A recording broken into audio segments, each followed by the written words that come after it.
श्री स्वामी समर्थ पुण्यतिथीनिमित्ताने स्वामींबाबत विशेष कधीकधी मनात विचार येतो. आपले स्वामी कसे दिसत असतील? फोटोत दिसतात तसेच असतील का?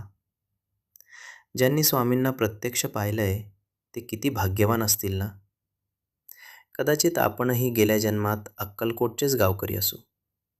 आपला दिवसही स्वामींच्या दर्शनानेच उजाडत असेल. आपल्या चुका झाल्यावर स्वामींनी आपल्यालाही प्रेमाने झापलं असेल.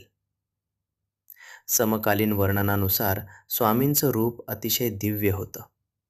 उंच बांधा, तेजस्वी व्यक्तिमत्व. त्यांची नखे इतकी कोमल जणू गुलाबाच्या पाकळ्यांसारखी. त्यांची पावले लोण्याहून मऊ, अगदी निर्मळ. चिखलातून चालले तरी पाय स्वच्छच दिसत. त्यांचं संपूर्ण व्यक्तिमत्वच एक गूढ आणि दिव्य अनुभूती देणारं होतं.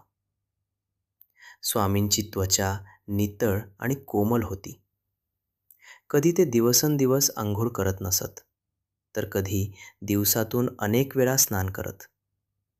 पण त्यांच्या शरीरातून नेहमी धूपासारखा सुगंध दरवळत असे. स्वामींच्या दिनचर्येतही विलक्षण गोष्टी होत्या.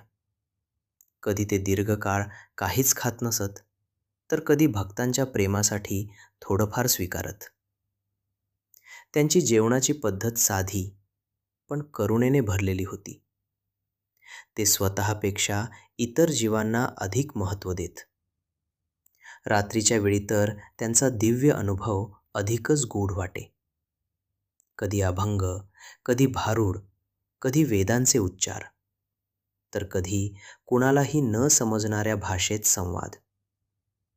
जणू संपूर्ण विश्वाशी त्यांचा काही अदृश्य संबंध होता. स्वामींना निसर्ग खूप प्रिय होता. वड, औदुंबर, कडुलिंब यांसारख्या झाडांवर त्यांचं विशेष प्रेम होतं. त्या झाडांनाही ते जणू जिवंत अस्तित्व मानत. लहान मुलांबरोबर खेळण्यात त्यांना खूप आनंद मिळे. आंधळी कोशिंबीर, लपाछपी, गोट्या स्वामी सगळ्यांमध्ये अगदी रमून जात. प्राण्यांवर त्यांचं अपार प्रेम होतं.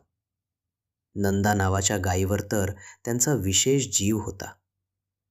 तिला प्रेमाने भरवत, तिच्याशी बोलत आणि माझी मायगती असं म्हणत तिची मिठी मारत.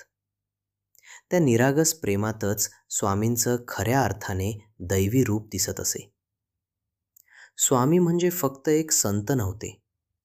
ते प्रेम, करुणा आणि श्रद्धेचं जिवंत रूप होते. अनंत कोटी ब्रह्मांड नायक, राजाधिराज, योगीराज, परब्रह्म श्री स्वामी समर्थ.